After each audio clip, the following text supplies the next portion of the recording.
Assalamualaikum warahmatullahi wabarakatuh. Di sini saya akan menampilkan video materi yang sudah saya kerjakan mengenai toksikologi. Sebelum ke materi, perkenalkan saya Salsabila Tiffany Muslim NPM 2220046 Prodi K3 tingkat 1 Institut Kesehatan Deli Husada Deli Tua. Selanjutnya kita ke materi pengertian toksikologi. Toksikologi berhubungan dengan toksikos yang artinya busur dan toksikon artinya celupan anak panah. Dua kata Latin yang dipergunakan pada masa silam ketika anak panah yang dipakai untuk berperang mengandung racun. Toksikologi didefinisikan sebagai ilmu yang mempelajari racun. Tujuan toksikologi adalah mengenal dan mengkaji mekanisme efek toksik bahan kimia terhadap makhluk hidup agar manusia dapat menggunakan dan hidup berdampingan dengan toksikan tanpa menimbulkan efek yang merugikan, seperti gangguan kesehatan dan rusaknya lingkungan hidup. Sejarah toksikologi abad ke-16 dipelopori oleh Dr. Agricola dan Paracelsus. Mereka menemukan keracunan pekerja tambang akibat cara mengelola biji tambang. Paracelsus menyimpulkan sola dosis racun, yang artinya dosis adalah racun. Paracelsus juga mengemukakan all substances are poisons, there is none which is not a poison. Direct poisons difference of poisons from remedy, yang artinya semua zat adalah racun, tidak ada yang bukan racun. Namun dosis yang tepat yang membedakan racun dari obat. Abad ke-17, Bernardino Ramazzini dikenal sebagai bapak toksikologi industri. Bernardino Ramazzini juga dikenal sebagai tokoh toksikologi di tempat kerja. Beliau mengungkapkan adanya bahaya di bidang pertambangan, kimia, metalurgi, dan farmasi. Abad ke-19, Orfila dikenal sebagai tokoh toksikologi modern karena jasa-jasanya mengembangkan ilmu toksikologi sesuai dengan kemajuan zaman dan teknologi pada masanya.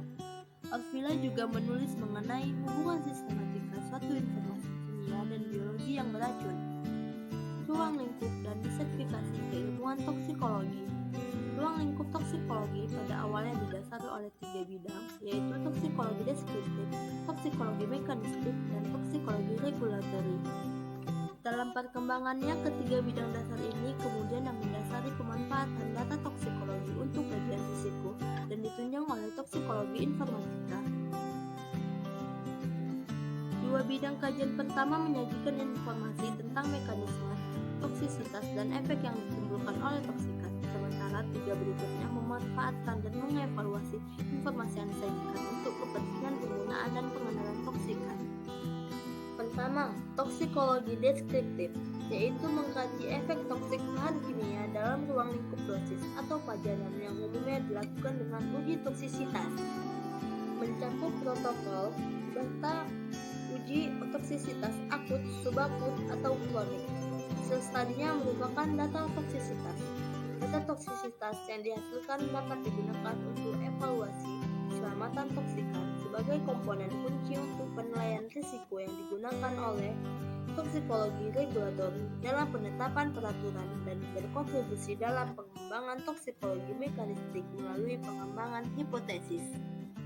Yang kedua, toksikologi mekanistik atau disebut juga dengan toksikologi biokimia merupakan mengkaji mekanisme terjadinya efek toksik di dalam tubuh organisme hidup, yaitu mekanisme terjadinya reaksi atau perubahan seluler, biokimia, dan molekuler di dalam sistem biologis yang diakibatkan oleh toksikan. Toksikologi mekanistik sangat berguna dalam penilaian risiko kesehatan.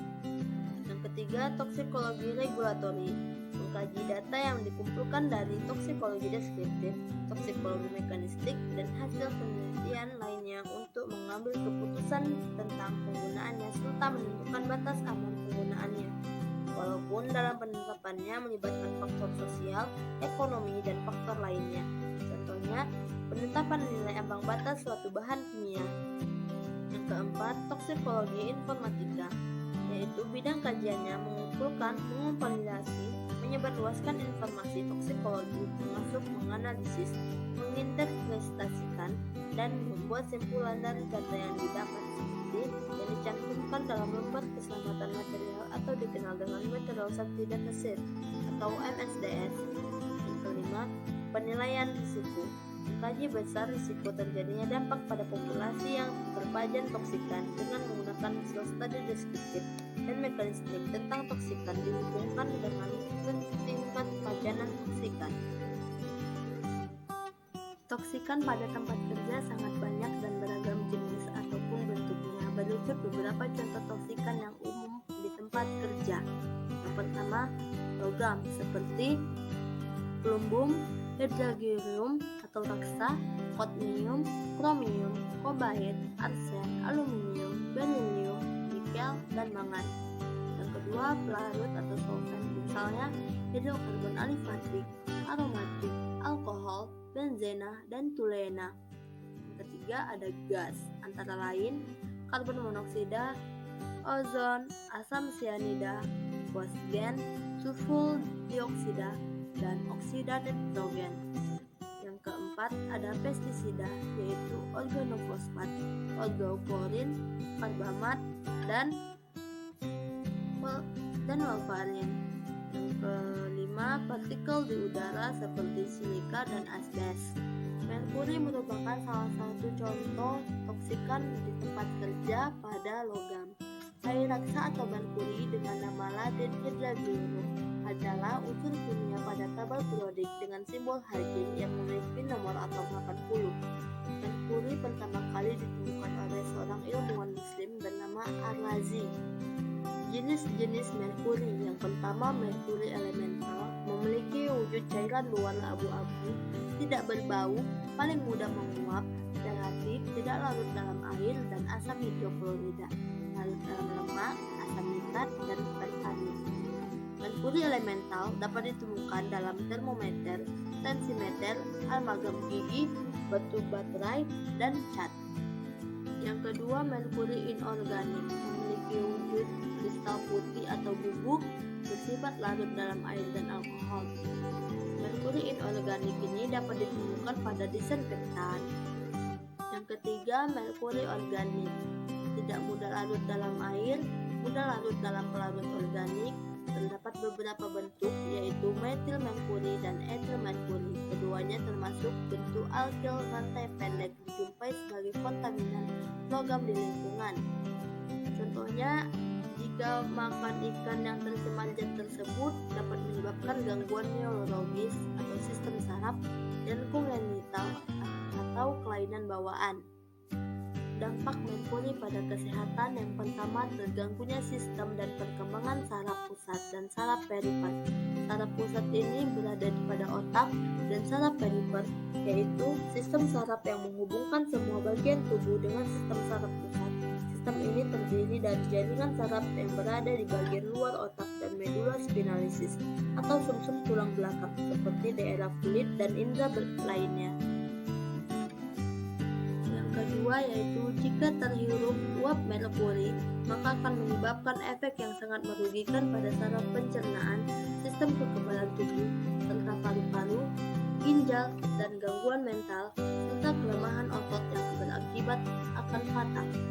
Yang ketiga, yaitu merusak janin pada wanita hamil dengan merkuri organik jenis metil merkuri memasuki plasenta yang akan merusak janin pada wanita hamil sehingga menyebabkan cacat bawaan, kerusakan DNA, dan kromosom. Yang keempat, mengganggu saluran darah ke otak serta menyebabkan kerusakan otak. Yang kelima, pemakaian merkuri dalam krim pemutih kosmetik dapat menimbulkan berbagai hal, mulai dari alergi kulit, iritasi kulit, bintik-bintik kehitaman. Sekian materi yang sudah saya paparkan, semoga bermanfaat. Terima kasih. Bye-bye.